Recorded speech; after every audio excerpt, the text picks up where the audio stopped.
የነቢዩ ሙሐመድ ታሪክ ብቸኛ ታሪካዊ ሕይወት። ነቢዩን እወዳለሁ የምትል ከሆነ እስከ መጨረሻው አዳምጥ፣ ከዚያም ሼር አድርገው፣ አጅሩን ተቋደስ።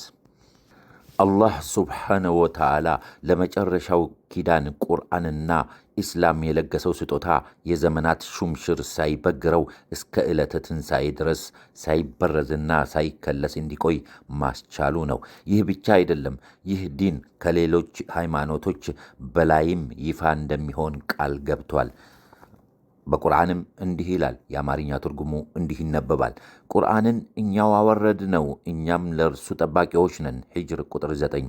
እርሱ ያ አጋሪዎቹ ቢጠሉም መልእክተኛውም በመምሪያ መጽሐፍ በእውነተኛው ሃይማኖትም በኢስላም ከሃይማኖት ሁሉ በላይ ይፋ ሊያደርገው የላከ ነው።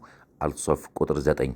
በተመሳሳይ ሁኔታ የነቢዩ መሐመድ ታሪክም ከአሊፍ እስከ ያ ተከትበዋል።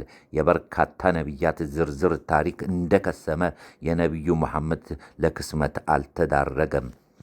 የእስራኤል ነቢያት ታሪክ የሙሳንና ኢሳን ጨምሮ የገጠመው የግንነት ቅለት አባዜ በነቢዩ መሐመድ ሰለላሁ ዐለይሂ ወሰለም ታሪክ ላይ አልተስተዋለም። በአንዳንድ ቅዱሳን መጻሕፍት ነቢያት ከተሳሉበት አስከፊ ገጽታም የጸዳ ነው። ነቢያት ነፍስ ገዳይ፣ ሌባና ቀማኛ ብሎም ጠጪዎችና ዝሙተኛ ተደርገው የተሳሉባቸው ቅዱሳን የተሰኙ ድርሳናት አሉ።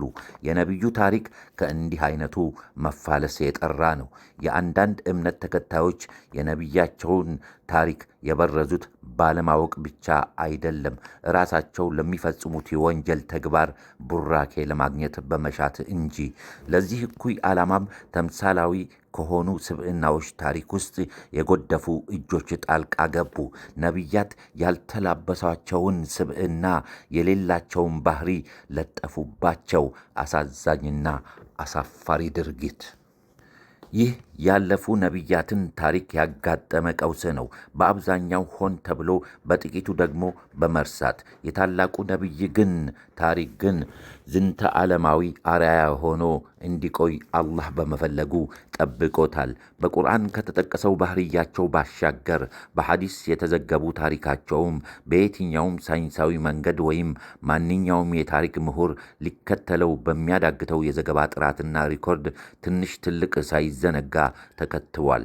ግላዊ ሕይወታቸው፣ አመጋገባቸውና የመኝታ ሥርዓታቸው ሳይቀር ለትውልድ ተላልፏል።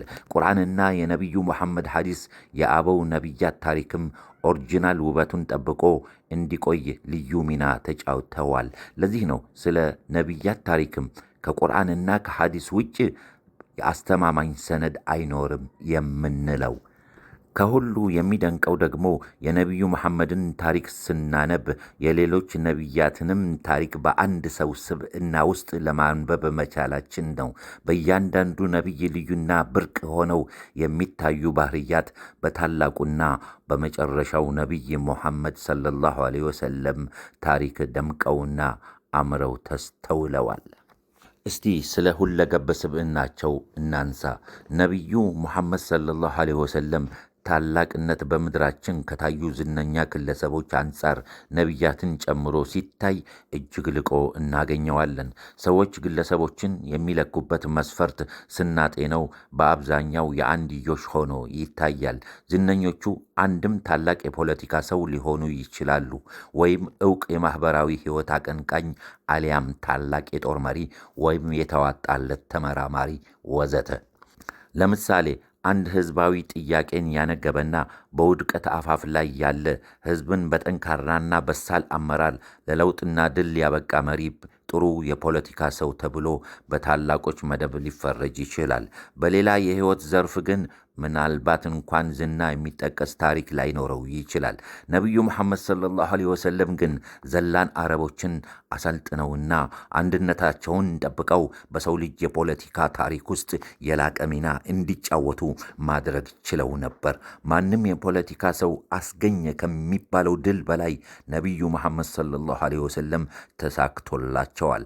በሌላው የሕይወት ዘርፍ አንዳች አስተዋጽኦ የሌለው ሰው በፖለቲካው ዓለም ልዩ ሚና በመጫወቱ ታላቅ ሰው መባሉ ይቀራልን?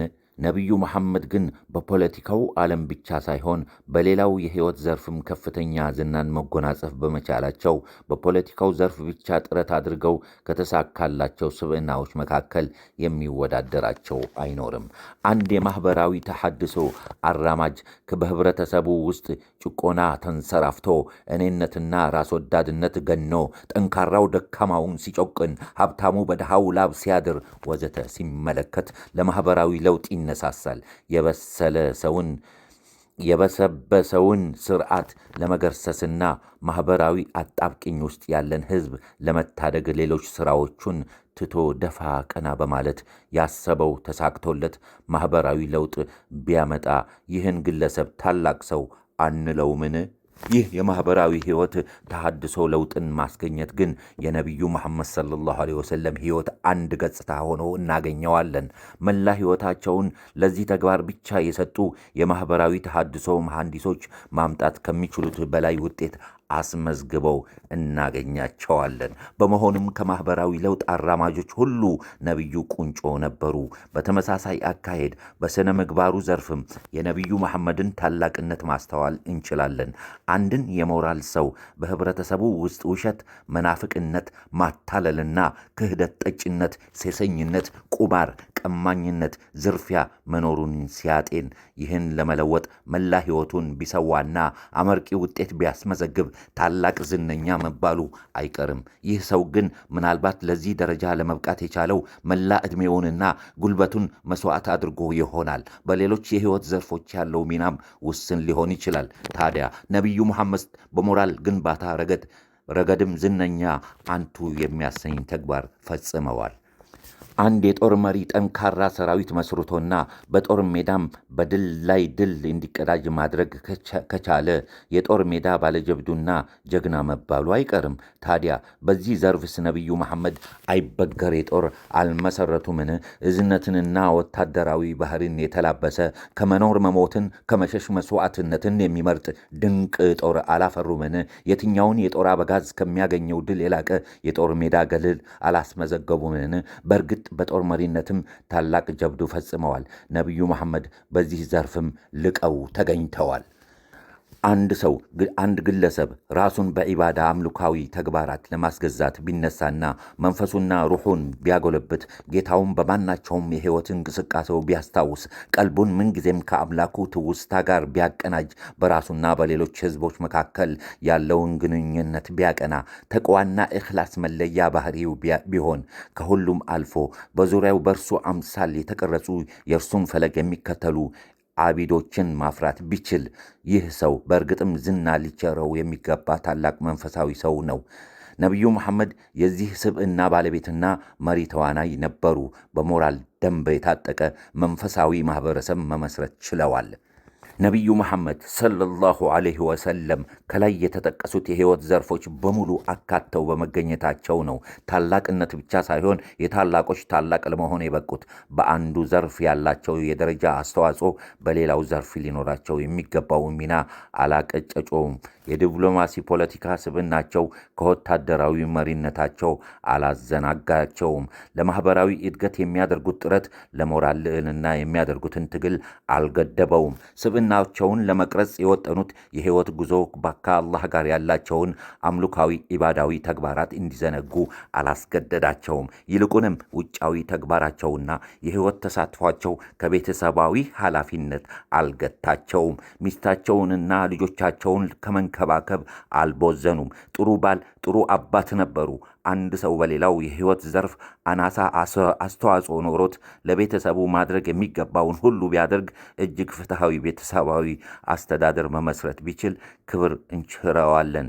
በነቢዩ ስብዕና ግን ጥሩ አባወራነት ብቻ አይደለም የተስተዋለው፣ ድንቅ የሕዝብና የሀገር መሪም ነበሩ።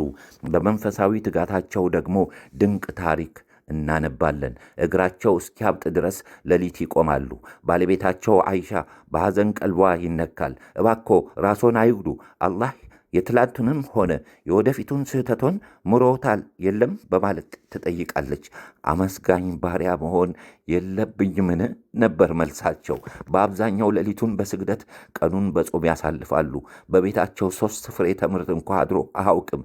ለወራት እሳት ሳይነድ ይቆያል። በተምርና በውሃ የሚተኙበት ሰንበሌጥ በሰውነታቸው ላይ ሰንበሩን ጥሎ የሚያልፍበት ጊዜ ዘወትር ነበር። ይህ ሁሉ ለኢባዳ የሚቸሩት ጊዜ ነው፣ ግን ሌሎች ተግባራትን ከመፈጸም አላገዳቸውም። ለመንፈሳዊ ዓለም የቸሩት ጉልበትና ጊዜ የፖለቲካ መሪነታቸውን ሚና ወይም የሥነ ምግባር መምህርነታቸውን ተልእኮ አሊያም በአላህ መንገድ ከመታገልና በዚህ መንገድ የሚፋለሙ ፋኖዎችን የማሰልጠንና የመግራት ኃላፊነታቸውን አላዘናጋቸውም። እንዲሁም በሁሉም የሕይወት ዘርፍ የታሪክ ሂደትን የለወጡ ስብዕናቸውን አቡበከር፣ ዑመር፣ ዑስማን፣ አሊ፣ ኻሊድ፣ አስማ፣ ሱመያ የማፍራት ሥራቸውን አላስተጓገለውን፣ በጭራሽ አላስተጓገለውም።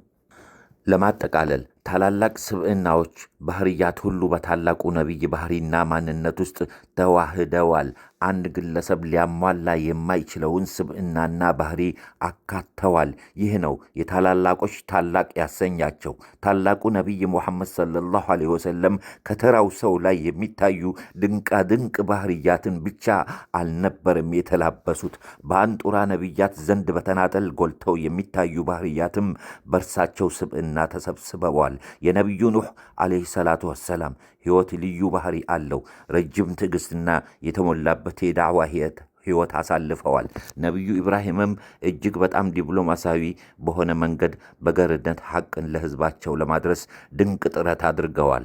የአላህን ትእዛዝ ለመተግበር ሲሉ ፈታኝ መከራዎችን አሳልፈዋል። ይህ ሕይወታቸው ልዩ ያሰኘዋል። ነቢዩ ሙሳ ዓለይሂ ሰላቱ ወሰላም እስራኤላውያንን ከፈርዖንና ከአገዛዙ ነፃ ለማውጣትና በአላህ ሸሪያ የሚተዳደር ሕዝብ ለማቋቋም ከግዙፍ መንግሥት ጋር ተፋጠዋል፣ ታግለዋል። ይህ የነቢዩ ሙሳን ታሪክ ከሌሎች ይበልጥ ልዩ ያደርገዋል። ነቢዩ ዒሳ ደግሞ ከሌሎች ነቢያት ይበልጥ የሚታወቁበት ገጽታና ባህሪ አላቸው። የእርሳቸው ዘመን አይሁዳውያንን ስር በሰደደና ገደብ በሌለው ቁሳዊነት የተዘፈቁበት፣ ምድራዊነትና ዓለማዊነት የገነነበት ነበር። ይህን ማዕበል ለመጋፈጥ ርኅራኄና እዝነት ጎልቶ የሚስተዋልበት መንፈሳዊ የሕይወት አማራጭ ይዘው ቀረቡ። እጅግ የመጠቁ የሥነ ምግባር ሞራል ደረጃና መንፈሳዊነት ያላቸው የቅርብ ደቀ መዛሙርት ሐዋርያት ማፍራት ቻሉ። የታላቁ ነቢይ ሙሐመድ ሰለላሁ ዐለይሂ ወሰለም የሕይወት ታሪክ ግን ከላይ የተጠቀሱት ምርጥ ነቢያት የተናጠል ባህሪ የደመቁበትን መለያዎች ሁሉ አጠቃለው ይዘዋል። ከዚህም በላይ እያንዳንዱ ነቢይ የሚታወቅበትን ባህሪ እርሳቸው ይበልጥ ተክነውበታል። ሌሎች ነቢያት ካስመዘገቡት ገድልና ድል በላይ የላቀ ድል እውን አድርገዋል። በሰው ልጅ ሕይወት ውስጥ ከሌሎች ጻድቃን ነቢያት በበለጠ መልኩ ወሳኝ ሚና ተጫውተዋል። ይህ ሁሉ የአላህ ጸጋና ችሮታ ነው። የመለኮታዊ ምሪት መጨረሻና መደምደሚያ በመሆናቸው ታላቅ ስብዕና ባህሪ እንዲሁም ሁለገብ ማንነትን ያስጨበጣቸው ቁርአን እንዲህ ይላቸዋል። የአማርኛ ትርጉሙ እንዲህ ይነበባል። አላህም በአንተ ላይ መጽሐፍንና ጥበብን አወረደ፣ የማታውቀውንም ሁሉ አስተማረህ፣ የአላህም ችሮታ በአንተ ላይ ታላቅ ነው ይላል። አልኒሳ ቁጥር 113። ወሰላሙ ዓለይኩም ወረሕመቱላሂ ወበረካቱሁ።